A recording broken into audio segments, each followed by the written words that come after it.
ബിനിൽ, ഇതുമായി ബന്ധപ്പെട്ട് ഇപ്പോൾ കൗൺസിലറാണ് നമ്മളോടൊപ്പം ഉള്ളത്. ഇതുമായി ബന്ധപ്പെട്ട കൂടുതൽ വിവരങ്ങൾ കൗൺസിലറാണ് നമ്മളോട് പറയാം. ഈ നിർമ്മാണ പ്രവൃത്തി ഇവിടുത്തെ സ്റ്റേ ചെയ്തിരുന്നു എന്നാണ് പ്രദേശവാസികൾ പറയുന്നത്. എന്തൊക്കെയാണ് ഇതുമായി ബന്ധപ്പെട്ട വിവരങ്ങൾ? ഇതിൻ്റെ മണ്ണ് എടുത്ത സമയത്ത് എന്നുവെച്ചാൽ വളരെ കുത്തനെയാണ് മണ്ണ് എടുത്തിട്ടുള്ളത്.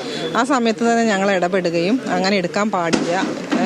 അന്ന് ഞങ്ങളെ മുന്നിലുണ്ടായിരുന്നത് ആ വഴി മുഴുവൻ ഇടിഞ്ഞ് ആൾക്കാർക്ക് പോകാൻ പറ്റാത്ത രീതിയിലെത്തും എന്നുള്ളതാണ്. അങ്ങനെ ഞങ്ങൾ ഇവരുടെ അടുത്ത് പറയുകയും അതിലിടിയും മണ്ണിടിയും അതുകൊണ്ട് അത് പണി നിർത്തിവെക്കാൻ വേണ്ടിയിട്ട് പറഞ്ഞതാണ്.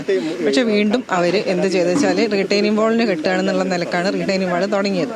പക്ഷേ ഞങ്ങൾ വീണ്ടും ഇവിടെ വന്ന് 4 മാസം മുന്നെയാണ് ആദ്യത്തെ വന്നത്. രണ്ടാമത് ഇപ്പം രണ്ടാഴ്ചൻ്റെ ഉള്ളിൽ ഞങ്ങൾ വരികയും അവരോട് നിർത്തിവെക്കാൻ വേണ്ടിയിട്ട് പണി നിർത്തിവെക്കാൻ വേണ്ടിയിട്ട് പറഞ്ഞതാണ്.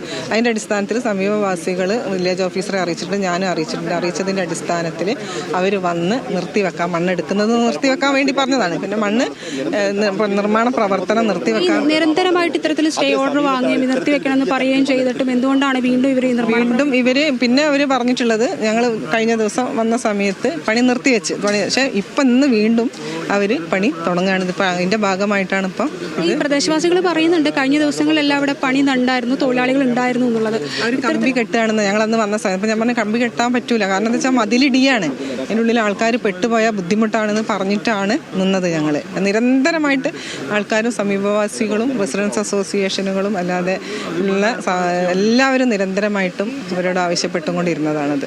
ഇത് ഇത്തരത്തിൽ ആരുടെ ഉടമസ്ഥയിലാണ് ഈ സ്ഥലമുള്ളത്?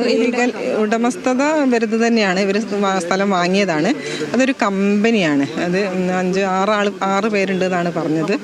അതിൽ അവർ റീഗേറ്റ് ലോറൽ ഹെവൻ എന്നുള്ള പേരിലാണ് ഇപ്പോൾ അവിടെ കമ്പനി തുടങ്ങിയിട്ടുള്ളത്.